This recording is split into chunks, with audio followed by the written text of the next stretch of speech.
Salve, galera! Sejam todos muito bem-vindos. Você está no Labrum Anatomy. Seja bem-vindo ao curso anual de Fisiologia, Fisiologia com Biofísica.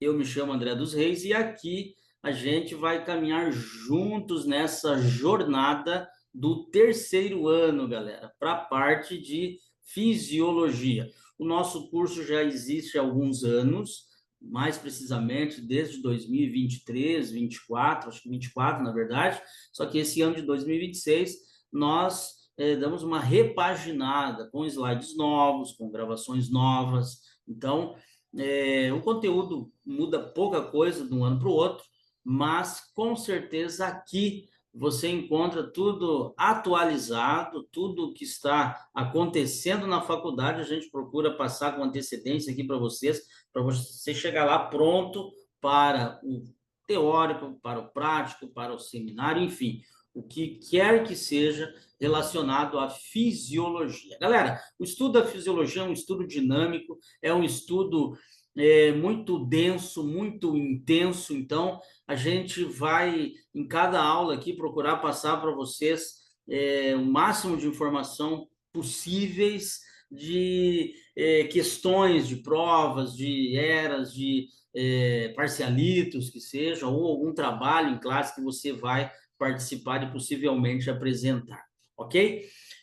A cátedra de fisiologia é uma cátedra muito extensa, muito pesada, como eu disse, né? Usei a palavra densa, então a gente vai procurar, de alguma maneira, pensar, como a gente sempre faz em anatomia também, e você que foi nosso aluno de anatomia sabe que o nosso método é esse, é passar o conteúdo na íntegra e, ao mesmo tempo, ir pensando aquilo que pode cair para vocês e, com certeza, nos anos anteriores cair. Tá? Então, já nessa primeira aula aqui, a gente já vai passar para vocês questões de provas, questões que vão cair em parcialitos e em eras, ok? Como que está composto o nosso curso, basicamente? A gente tem, então, o conteúdo de fisiologia com biofísica. Eu costumo dizer que fisiologia é essa ciência, é essa parte da biologia que estuda o funcionamento, né, do organismo em si, e a biofísica, gente, é a ciência que dá as fórmulas, as leis, as regras que regem esse funcionamento. Tá? Então, a gente vai trabalhar algumas fórmulas, algumas regras, algumas leis, e essas estão dentro da biofísica. Biofísica que é a física de la vida, né? Então, a física da vida acompanha a fisiologia. Então, o nosso curso, ele acompanha a cátedra, tá? Esse primeiro momento quero mostrar para vocês como funciona o nosso curso, em poucos minutos, e também o nosso cronograma, tá? O nosso curso está composto por aulas teóricas, práticas, seminários, todo o conteúdo, muitas vezes eles vão se mesclar na mesma aula ou em aulas separadas, mas nós vamos abordar todo o conteúdo da cátedra, assim como a gente fez já nos anos anteriores, tá bom? O cronograma general é esse, com algumas mudanças que surgem de um ano para o outro, tá? O ano passado, por exemplo, na primeira era, a gente viu uma introdução. Essa introdução é muito larga, tá, pessoal? Não é uma introdução de uma, duas aulas, é uma introdução enorme que toma grande parte da primeira era. Depois a gente vai para sangue, tá? Seriam sistemas depois que estudados separadamente. O primeiro deles é sangue, tá? E depois o sistema sanguíneo, que já cai na primeira era, a gente vai entrar em cardio, respiratório e gastro, que é a segunda era, e renal, endócrino, nervioso. Pega um pouquinho ali de reprodutor também na terceira era, tá? Nervoso e reprodutor às vezes cai na terceira era, às vezes só cai na final. Então, isso aqui é um geral que pode mudar. Uma outra coisa que pode cambiar é que cardio, dependendo do ritmo que é dado o conteúdo, cardio pode cair primeira era também, já alguma coisa, alguns TPs. Então, a gente vai acompanhar a cátedra na íntegra, como eu disse, e vamos nos adaptando a essas mudanças, tá? Material que eu indico para vocês é o livro do Dr. Fernandes. As nossas aulas é baseada nas aulas dele, no livro dele e no Guyton, tá, galera? Então, esse é o material para você consultar. Claro que são livros extensíssimos, né? São livros com, se pegar os dois juntos, aí vai dar aí 3.000 páginas tranquilamente, né? Então, assim, a gente procurou resumir sem perder o conteúdo geral, mas pontuando principalmente aquilo que se toma, né? Não é como anatomia, galera, que a gente consegue resumir.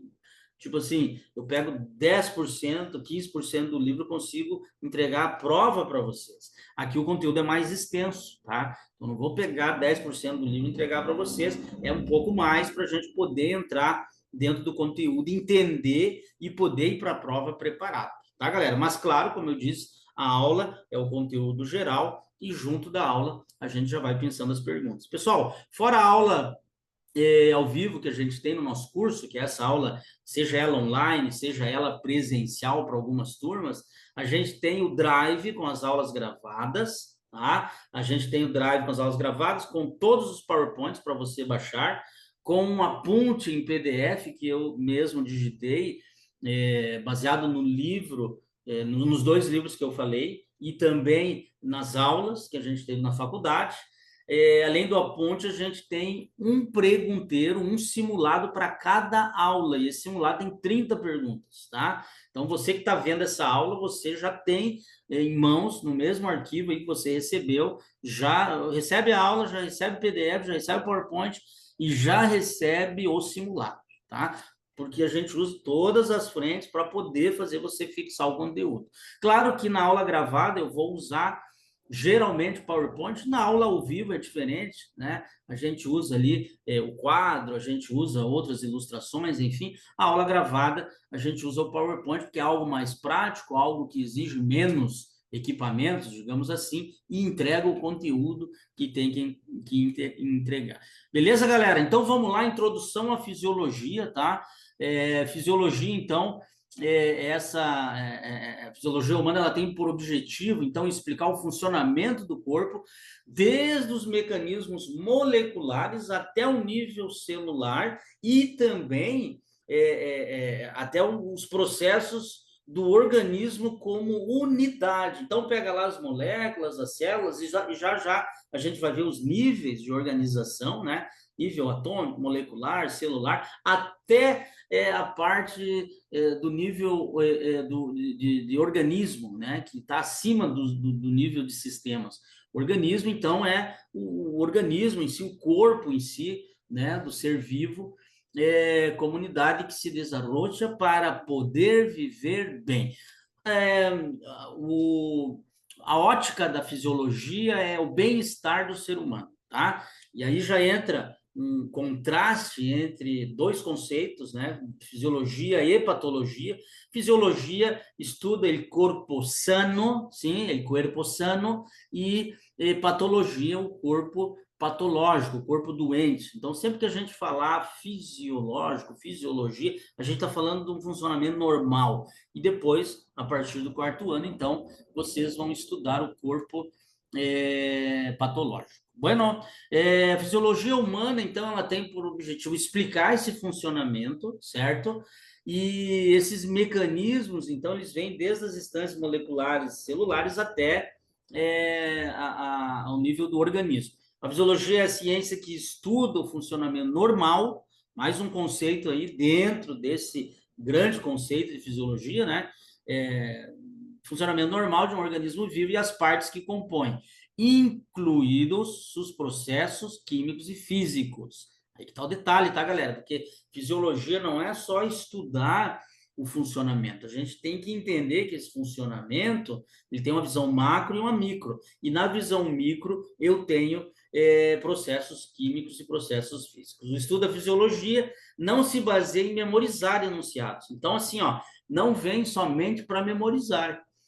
Você vai ter que entender, você vai ter que compreender, você vai ter que interrelacionar para poder chegar em conclusões lógicas dessa complexidade aí do nível organizacional, tá? Dos níveis de organização. Bueno, Algumas coisas que a gente vai estudar em fisiologia. Se você recebeu esse slide aí, né? Se você está vendo a aula, você recebeu. Então, talvez você está se perguntando, esse slide aqui, teve um aluno que me perguntou isso, né? Quanta coisa ali, né? Tem química, tem entropia, entalpia, por aí vai. Bueno, gente, o que que cada uma dessas ciências e o que que cada uma dessas leis vai nos ajudar em fisiologia? Então, vamos lá. A biofísica, eu já disse, então é a ciência que vai auxiliar a fisiologia no sentido de fornecer para nós as leis, as regras, né? Enfim, aí a gente vai entender através da biofísica ali transporte de líquidos, a gente vai entender difusão de gases, enfim, vai entrar em vários sistemas a biofísica, ela acompanha a fisiologia durante o ano todo, tá? Então é bom você entender que a biofísica nos fornece as regras, as leis para estudarmos a fisiologia de maneira generada.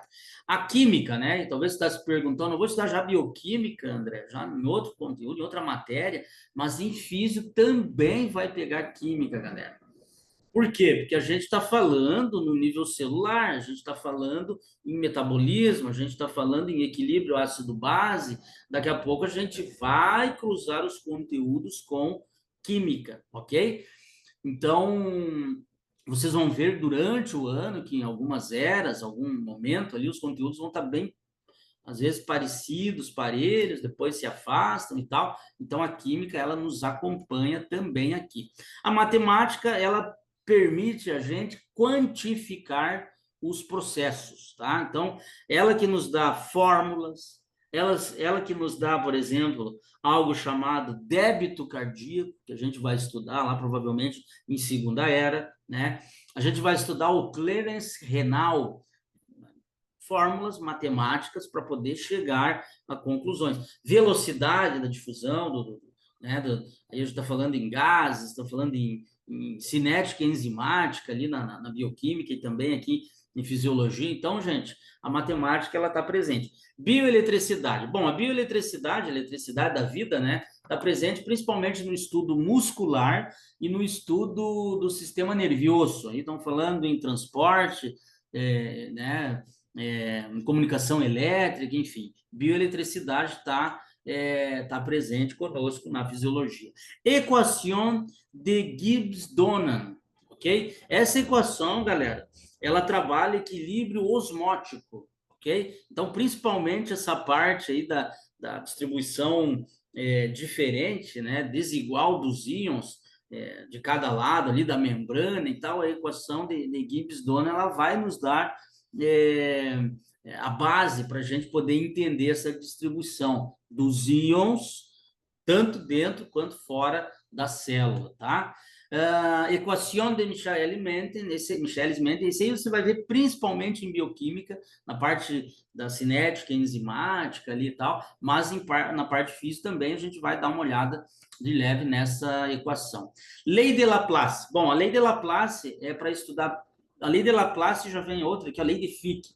Ambas leis, elas estudam a parte do sistema respiratório, mecânica respiratória, principalmente a lei de Laplace e tal, e as duas também, ambas são aplicáveis no sistema cardiovascular, sistema cardíaco.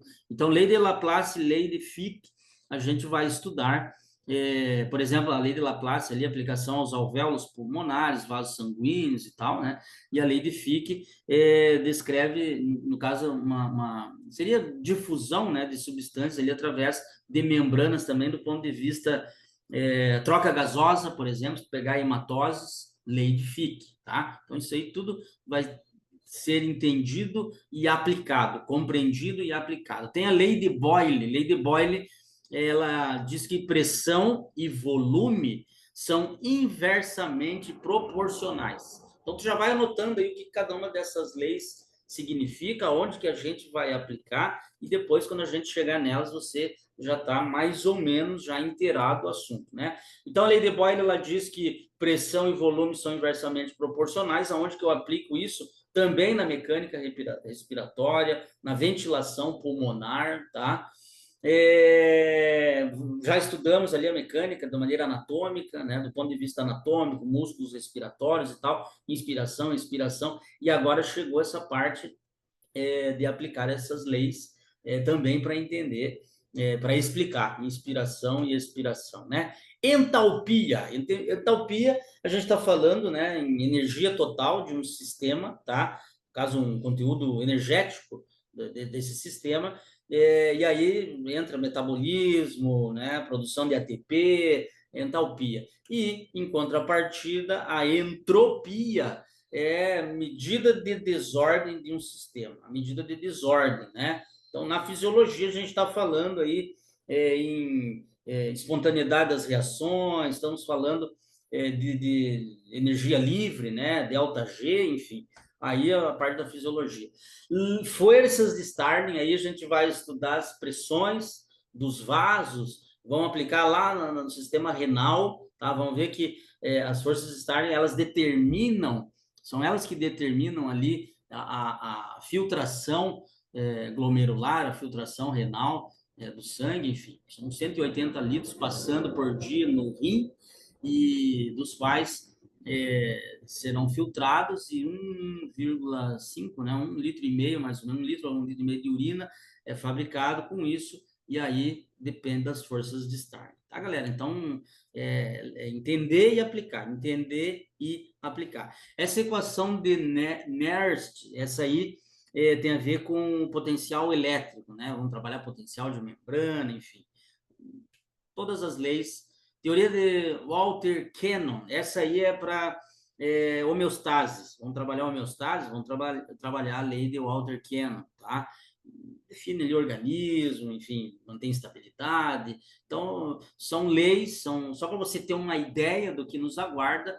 Esse é o conteúdo da introdução de fisiologia. Bueno, vamos começar então com o conteúdo propriamente dito, gente. E aqui, a partir daqui, eu vou passar algumas questõezinhas aí já, que caem em prova, já no início ali, de coisas que eu mesmo respondi quando eu fiz fisiologia, e os alunos também têm respondido ao longo dos anos. Então, o organismo é um indivíduo único, tenha como ponto de partida isso, tá? É completo, é autômata, é derivado de funções ali complexas, que dependem de uma organização estrutural. E aqui a classificação, a gente diz que, de modo geral,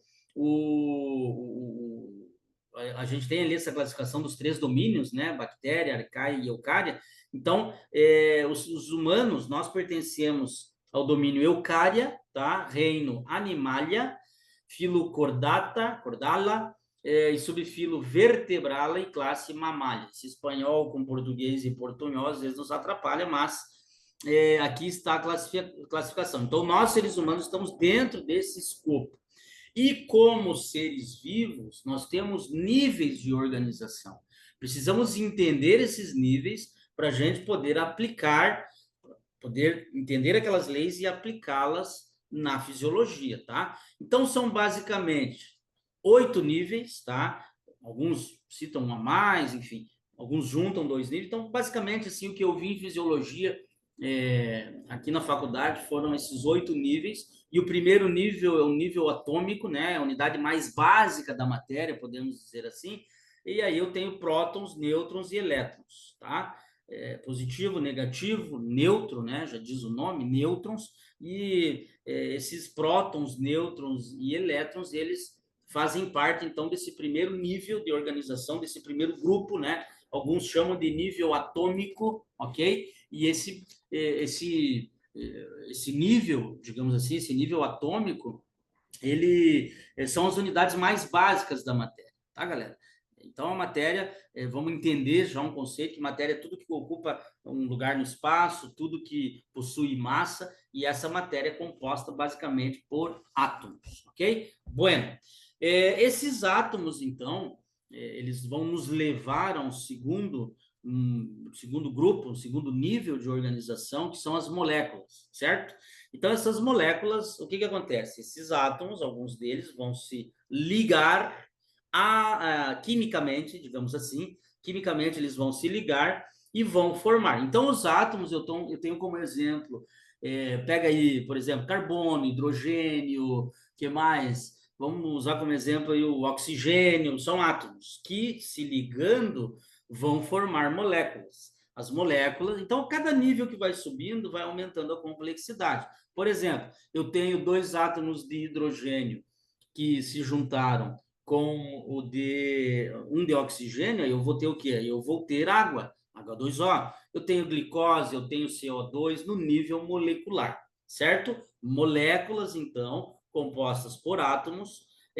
Então, a composição do ser humano, ela vai se dividindo nesses níveis, e a gente tem que ir entendendo que, para o organismo estar bem, estar saudável, todos esses níveis devem estar funcionando também de maneira fisiológica, tá? Lá o organismo tem algum problema, alguma patologia, porque um desses níveis está, podemos chamar de desregulado, né? Assim que a gente vai entendendo a fisiologia. Ok, galera? O terceiro nível é o nível organoide. E aí eu tenho as organelas, né? O nível das organelas. E aí, galera, ali no citoplasma, né, celular, a gente tem várias organelas e cada uma tem sua função. Até eu anotei aqui para passar para vocês. Cada uma delas, né, eu acho que tem no apunte nosso ali, provavelmente no pregunteiro ali no simulado no final também a gente vai colocar alguma coisa nesse sentido, né? Então, organelas e suas funções. Basicamente, o núcleo armazena o DNA, tá? Armazena o ADN, controla a síntese proteica, isso é o núcleo. Os ribossomos fazem a síntese proteica. Sempre que falar em síntese, a gente está falando em fabricação, em disponibilização de certa substância, né? Retículo endoplasmático, nós temos ali o rugoso e o liso, né? O rugoso, ele produz proteína para secreção, e o liso, ele tem a ver com detoxificação e síntese de lípidos, tá? O retículo endoplasmático liso. Ainda temos o complexo de Golgi, que vai trabalhar ali, né, na modificação, no empacotamento ali das proteínas. Temos as mitocôndrias, falou em mitocôndria, falou em respiração celular, falou em respiração celular, falou em ATP, falou em energia, né? Depois em Bioc lá, vocês agora já estão estudando aí no início ali, a fosforilação oxidativa, né? Tem a ver com essa parte da bioquímica da respiração celular, né? Lisossomos tem a ver com a digestão celular, digestão intracelular. Tem ainda os peroxissomas, que tem a ver com a oxidação e detoxificação também, acumula essa função, né? Centríolos divide, né? Tem a ver com a divisão celular, e o citoesqueleto é uma estrutura de estrutura e transporte intracelular, tá? O citoesqueleto já diz, é o esqueleto da célula, da estrutura, tá? Então é bom tu entender esse nível organoide, nível das organelas, que são nada menos que estruturas que estão ali no citoplasma das células, ok? Vamos para o nível celular, esse é um nível importantíssimo, que a célula é a unidade funcional da vida, né, gente? Unidade funcional da vida. Aí a célula tem membrana, tem citoplasma, tem organelas, né? Ela vai ter ali, entre as organelas, o núcleo, né? Onde ocorre o metabolismo, digamos assim. E nessa parte da célula eu quero abrir um parênteses, porque eu já vi cair em prova teoria celular. O que diz a teoria celular? E eu coloquei aí no apunte as 6 coisas que dizem a teoria celular. E uma delas a teoria celular afirma que a célula é a unidade básica da vida. Entenda isso, a célula é a unidade básica da vida. Segunda coisa, todos os organismos estão compostos por uma ou mais células, ok? Isso é a teoria celular. Terceiro, as células se originam de células pré-existentes. Se uma célula existe hoje, é porque ela veio de uma célula que veio antes dela, sendo idênticas a essas, genética, estrutural e funcionalmente. Tá? Quarto item da teoria celular, toma nota que isso é questão de prova, as células produzem toda a matéria viva. A teoria celular diz algo também, quinto conceito aí é que o material genético requerido para o mantenimento das células existentes e para a geração de novas células passa de uma geração a outra. E, por fim, as reações químicas de um organismo, é decir, metabolismo, reações químicas, estamos falando de metabolismo, se realizam nas células. Ok, galera? Então, esse nível aí celular é importantíssimo. Dos que a gente viu até agora, é o que mais se aprofunda ali, né? Em biologia e tal, na parte de pré-grado ali. E não deixe de entender essa teoria celular, que é uma questãozinha que eles tomam em provas, tá? Vamos para o nível dos tecidos, né?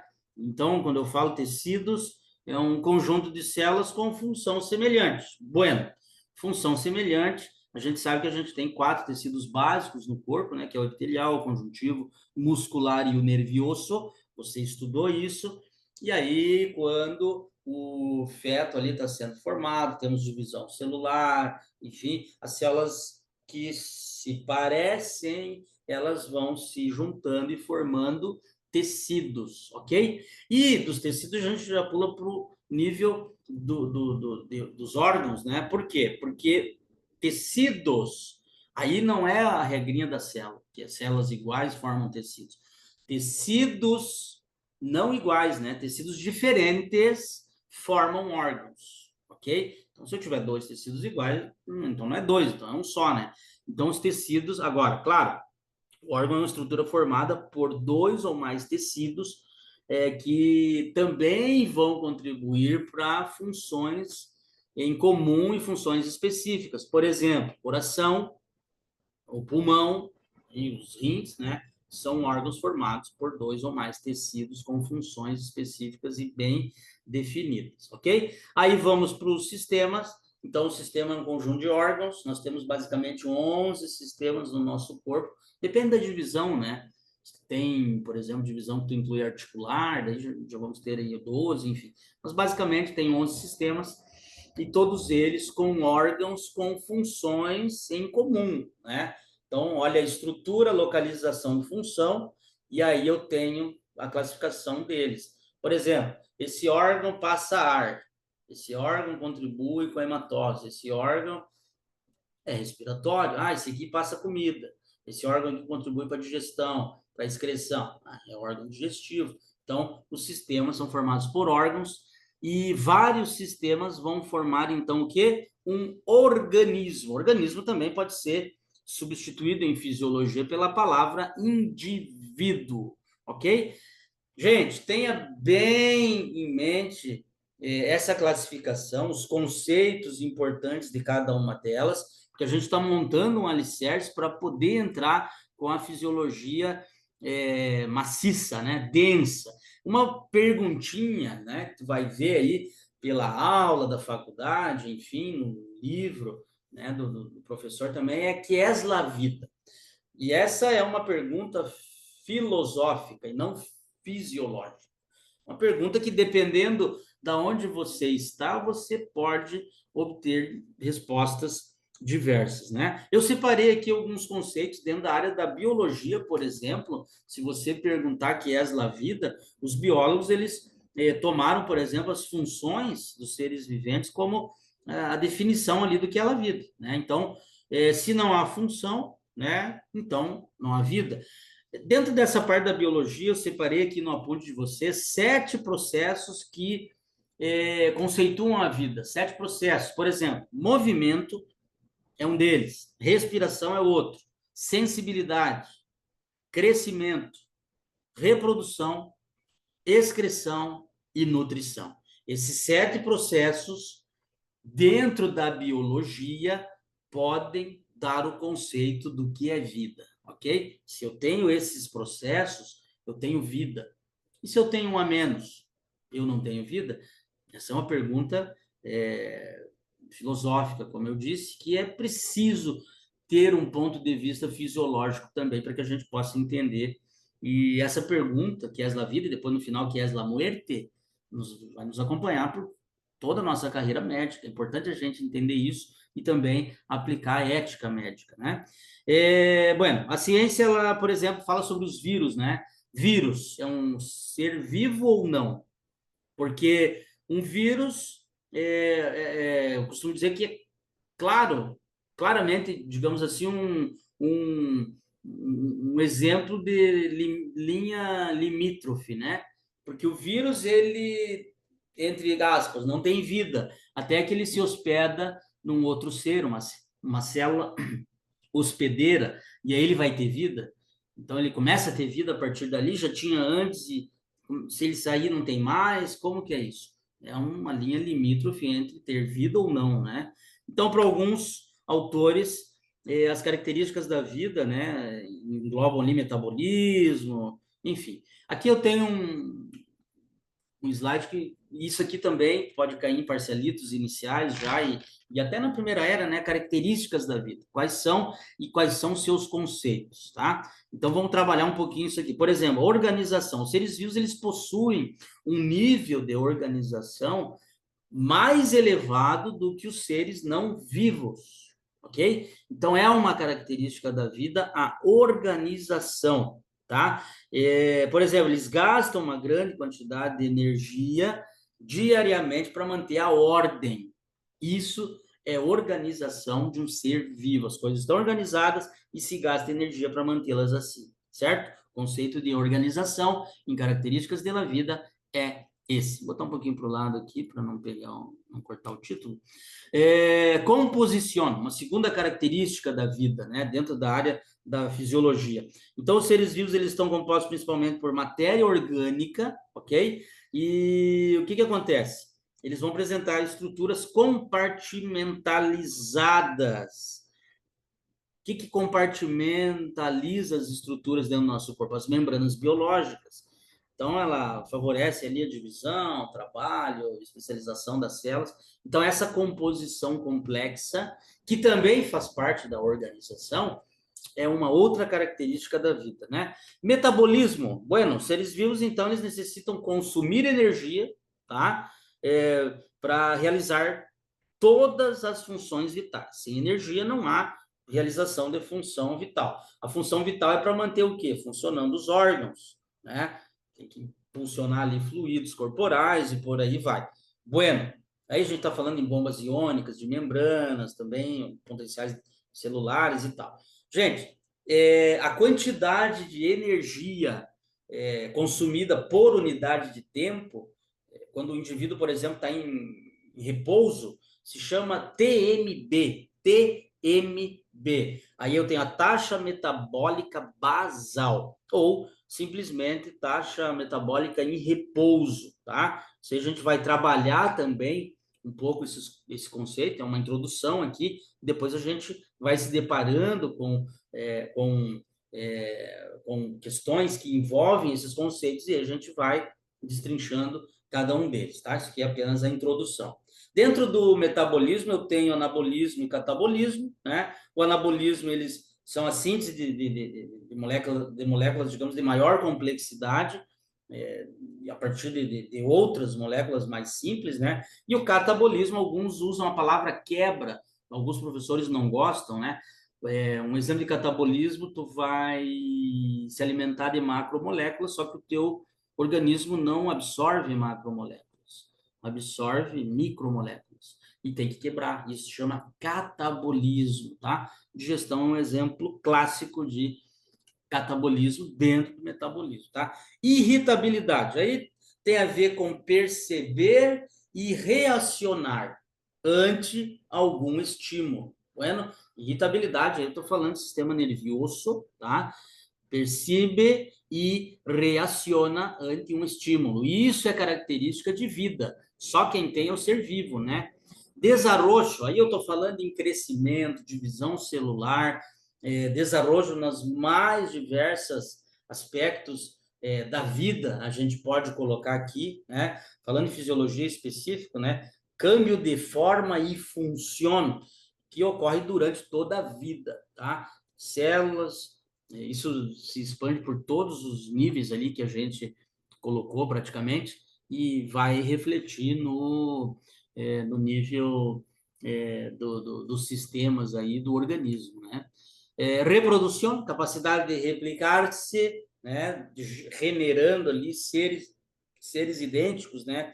Enfim, isso é a reprodução. É uma das características da vida, ser cópias de si mesmo, né? Mediante cópias de si mesmo. Adaptação, e aí a gente está falando da capacidade de se adaptar em diferentes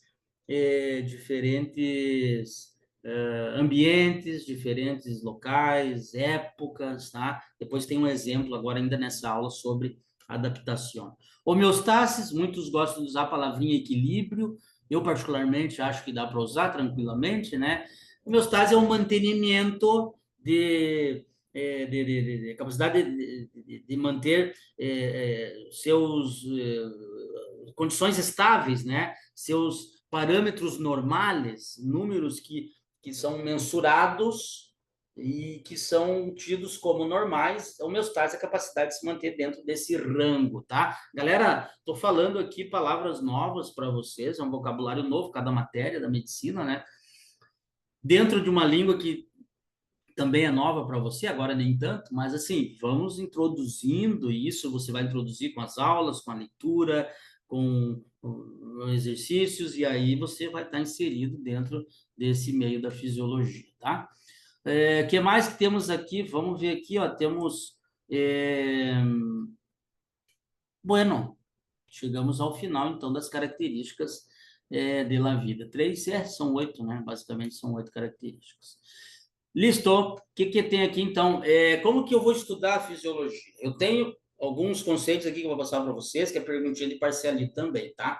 Qual é a diferença do enfoque reducionista para o enfoque holístico? Já lembra da palavra holística como algo, uma visão geral, tá? Holístico reducionista está reduzindo, tá? Digamos que reducionista vê isso e holístico vê isso. Mais ou menos dessa forma. Vamos para a parte conceitual. Enfoque reducionista assegura que um sistema grande e complexo como o do corpo humano pode compreender-se mediante um estudo dos componentes mais simples. Pero não é suficiente e necessita um enfoque complementar, tá? E esse enfoque é o enfoque holístico, afirma que o organismo como um todo tem nuevas propriedades que não são possíveis prognosticar a partir das propriedades das suas partes separadas. Então, o ser humano é mais do que a soma de suas partes. E essas são denominadas propriedades emergentes, algo imprevisto, são imprevisibilidades que podem vir, então eu preciso do enfoque holístico. Memorize, entenda esses conceitos, galera. Isso aqui é questão de prova, tá? Primeira era, parcialitos e primeira era. Um outro conceito para a gente entender, enfoque teleológico e enfoque mecanicista. Quais são a diferença? Não é teológico, é teleológico. Enfoque teleológico estuda o que faz o órgão. Por exemplo, qual a função do coração? Bombear sangue. Esse é o enfoque teleológico, tá? Qual a função do pulmão? Hematoses. Enfoque teleológico. Citou a função, mas não explicou nada. E o enfoque mecanicista explica realmente como algo faz o que faz, como cumpre sua função, tá? Então, como que late o coração? O coração, ele late. Como que late o coração? Então, tem ali o sistema cardionector, vai generar um impulso elétrico, vai despolarizar a membrana da célula, aquilo que era positivo fora vai ficar negativo, inverte-se as cargas, vai gerar um potencial de ação, enfim. O enfoque mecanicista é o que mais a gente vai focar em fisiologia, não é simplesmente o que faz, é como faz, tá, gente? Atentem para isso e entendam esses conceitos, tá? Isso também é perguntinha. Bueno, descrição implica um nível mais superficial, representa lo que é, e explicação involucra um nível mais profundo, manifesta como, que, por quê, para quê. E quando tu estuda fisiologia, tu tem que ir para o enfoque mecanicista e para a explicação. É isso lo que os profes querem, sim? Compreenda isso. Não é enfoque teleológico e descrição. Eles querem mecanicista e explicação. Bueno, compreendas. Que mais que temos aqui? Macroestados e microestados. O que é macroestado? Por exemplo, macroestado é hipertensão. O paciente está com... Vamos dar um exemplo aqui de hipotensão, para poder casar com um exemplo de baixo. O paciente está hipotenso. Isso é um macroestado. O valor da pressão é um macroestado, que é definido pelo que acontece no microestado. Por exemplo, se eu tenho baixa volêmia, barra volêmia, é isso que vai causar a hipertensão, a hipotensão, barra volêmia. Então, os macroestados são processos fisiológicos, descrição macroscópica a partir de poucos parâmetros de estados termodinâmicos. Bueno, se pode ver, se pode medir pulso, pressão, temperatura, tá? E os microestados são processos bioquímicos que regulam os macroestados. Se eu tenho pouca volêmia, se eu tenho pouco volume de líquido no corpo, eu vou ter uma hipotensão. Se eu tenho alta volêmia, eu vou ter uma hipertensão. Então, são questões totalmente interligadas que você tem que entender em fisiologia. Não basta só macroestados em fisiologia. Tu vai ter que explicar os microestados, vai ter que compreender os microestados. Os sistemas biológicos. 3 conceitos do que são os sistemas biológicos.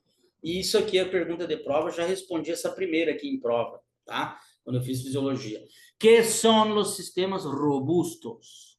Quando eu digo que um sistema é robusto, eu estou dizendo o quê? Que ele é capaz de manter seu estado e função frente a perturbações. Entende-se por perturbações, alterações, tanto externas como internas. Isso é um sistema robusto. Não importa a alteração que ocorra, ele sistema se mantém, mantém seu estado e sua função sempre. Tá? Sistemas robustos. Autopoético é um sistema, é a capacidade de se auto-organizar. Então, aqui eu estou falando, por exemplo, de autocatálises espontâneas, né? Enfim, que aportam uma ordem anti-entrópica. Né? A parte da entropia, teoria do caos, acho que vão ver ainda nessa aula aqui, se me recordo bem, está ligado aos sistemas autopoéticos. E os sistemas biológicos são dinâmicos, tá? Os parâmetros internos seguem uma série de regras temporais. São dinâmicos porque seus parâmetros variam com respeito ao tempo e por azar.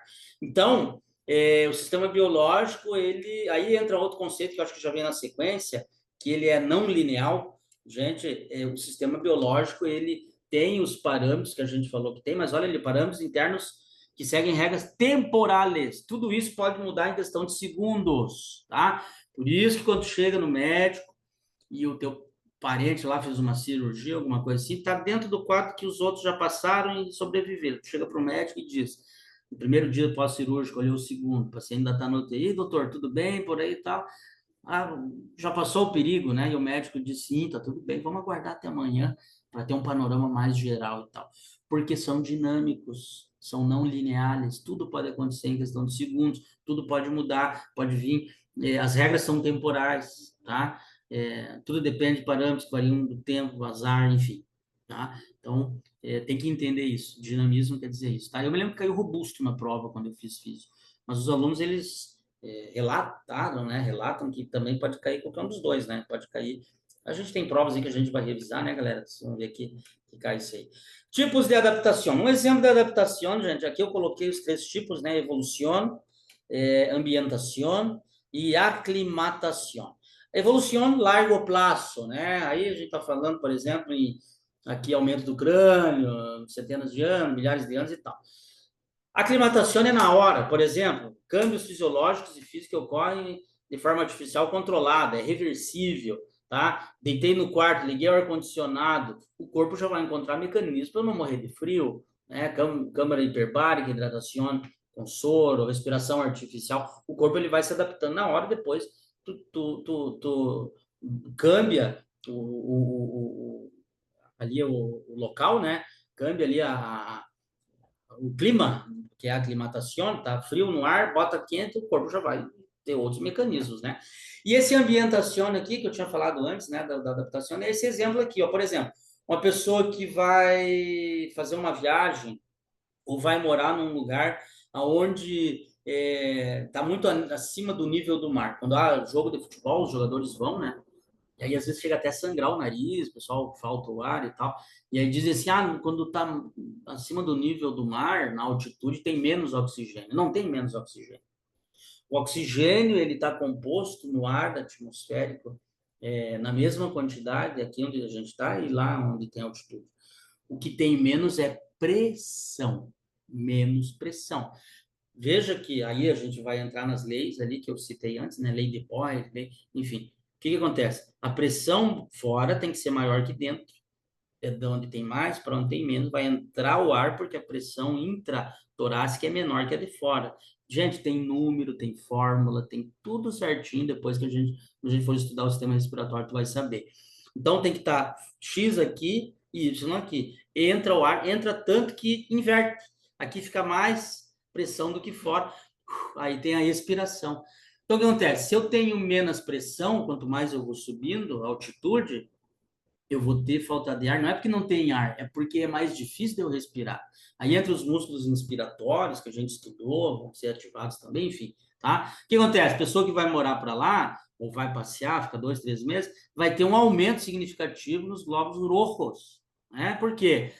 Menos pressão, menos oxigênio, eu preciso de mais glóbulos rojos para, né, poder compensar e não ter um déficit aí nas extremidades, enfim, tá? Então, é um tipo de adaptação. Introdução, tá, galera? Tudo isso aqui a gente vai aprofundar à medida que as aulas passem. Somos um sistema estocástico. O que que é um sistema estocástico? Não linear. Sistema cujo comportamento é não determinista. À medida que o seguinte estado do sistema está determinado tanto por ações previsíveis, né, ou elementos aleatórios. Volta à questão do médico, chega e pergunta: e aí, doutor, tudo certo? Ah, vamos esperar, vamos ver. O médico já sabe que ele está lidando com um sistema não linear, por lo qual não é factível ser predições. Agora a gente está, né, com essa questão da polilaminina, né, que está sendo aplicada nos pacientes. Enquanto eu gravo essa aula aqui, a gente está no auge dessa discussão com a médica brasileira cientista que está encabeçando essa pesquisa. Bueno, médicos já se manifestaram e falaram, bueno, nem todos os pacientes vão voltar a andar. Nem todos. Claro que isso é uma questão também, envolve outras coisas, né, gente? Mas é só para a gente entender, sistemas não lineares. A maioria pode voltar a andar? Sim. Todos vão voltar a andar? Segundo esse conceito, não todos. Mas pode ser que a maioria volte, porque estamos falando de sistemas não lineares, tá? No entanto, qualquer desarrojo temporal pode analisar-se em termos de probabilidades. Probabilidades. A maioria vai? Bueno. Então, a gente sempre tem que ir por esse caminho, né? Temos que valorar os números que temos. Ok, gente? Teoria do caos. Se basa na possibilidade de encontrar uma explicação na aleatoriedade em los sistemas caóticos e pode ser definida como um estudo do comportamento dinâmico aperiódico, mostrado por sistemas deterministas não lineares. Bueno, ao estudar um sistema dinâmico, podemos ter três possibilidades: que não conheçam as equações que determinam o seu comportamento, que no se conozcan las ecuaciones, pero que se pueda desarrollar um modelo. Se não tem equação, tem que ter um modelo. E, por fim, se tenham dados experimentales, ok? Então, a ciência, ela trabalha dessa maneira, né? A ciência, ela trabalha, assim, para que não haja erros, né? Os estudos, eles têm uma linha, né, para a gente poder seguir, e o nosso organismo, ele trabalha dessa mesma maneira. Surge uma questão inerente aqui, pessoal. Qual é o limite entre saúde e enfermidade, tá? Saúde e enfermidade. Vamos lá. Saúde. Segundo a OMS, saúde é um estado completo de bem-estar físico, mental e social, com capacidade de funcionamento, não só ausência de doenças, tá? Bueno. Então, doença é toda circunstância que atrapalhe, né? Que interrompa o projeto de vida de uma pessoa ou sua saúde, ok? Doença pode ser mais grave, pode ser menos grave e tal. Então, são conceitos trabalhados em fisiologia aqui na faculdade. Lalonde, já estudaram um pouco de Lalonde, né? Aqui surgem alguns conceitos também usados em fisiologia. A biologia humana, aí eu estou falando em constituição, carga genética, crescimento e desenvolvimento e envelhecimento. Bom, segundo Lalonde, aqui a gente tem 4 fatores, se não me engano, eu coloquei 4 fatores aqui que influenciam para que uma pessoa tenha saúde ou não. Aquele limite entre saúde e doença, que eu mostrei antes ali, segundo Lalonde, depende primeiro da biologia humana, tá? Eu estou falando principalmente da carga genética. Segundo, do meio ambiente, né? Contaminação, essa parte aí psicossocial, sociocultural, vai contribuir para você ter né, um ambiente mais propício para ter doença ou para ter saúde. Estilo de vida, condutas de saúde, drogas, sedentarismo, alimentação, estresse, violência. Então, esses três aqui, primeiro já, e o outro é o sistema de assistência sanitária, né? Aí entra a parte do governo, né? A parte do Estado, para poder atender a comunidade e ter ali uma assistência. Então, segundo Lalonde, esses quatro são os principais fatores para eu ter saúde ou não, tá? E la muerte, galera, que é la muerte? É, falando do ponto de vista fisiológico, a morte faz parte do ciclo vital. É meio incoerente dizer que a morte faz parte da vida, mas ela faz parte do ciclo vital. Uma célula, ela nasce, cresce, reproduz e morre. E diga-se de passagem, gente, todo dia morrem centenas de células para que você possamos continuar vivos, né? Então, aqui dois conceitos, né? Apoptose e deixa eu ver se eu coloquei o outro aqui. Apoptose é a muerte programada e necrose é a morte e destruição celular patológica. Se uma pessoa carece de signos vitais, poderia dizer que está muerta. Bueno, sin embargo, se considera muerta a pessoa que, además de isso, também estão ausentes as atividades cerebrais. E aí entra questões éticas, assim, ó, profundas, né? Ok, gente? Pessoal, finalizamos a nossa primeira aula, então, tá? Quero deixar para você essa frase aqui e quero dizer para você que você é bem-vindo no nosso curso. Se você assistiu essa aula de maneira gratuita, se esse link chegou a você, vem com a gente, participe. Aqui a gente vai passar de maneira simples, sem perder a profundidade e focando naquilo que se toma em prova, ok? Então você é bem-vindo e já terminando essa aula aqui, já vai lá e já faz o simulado para ver como é que tu vai, e aí conta pra gente, manda um WhatsApp aqui, ó, André, acertei tanto, fui bem, tal, entendi, não entendi, o que passa com isso, o que passa com aquilo. Isso é estudo em grupo, isso o que a gente faz da maneira que a gente faz. Quero finalizar com essa frase aqui, diz que em um sistema biológico onde todo cambia, el conocimiento es nuestra herramienta e la empatia nuestra fuerza. Então, tudo cambia ao nosso redor, como o sistema biológico, onde a gente tem o nosso corpo, né? Mas a gente tem que manter o conhecimento e a empatia. O conhecimento é a nossa ferramenta, a empatia é a nossa força, e aí a gente vai ser o médico que a gente tanto sonhou em ser. Galera, conta com a gente, você sabe que pode contar comigo, sempre estou atendendo vocês aí no privado, no grupo, enfim. E participa com a gente do nosso curso anual, será bem-vindo e nos vemos. Até a segunda aula. Um abraço.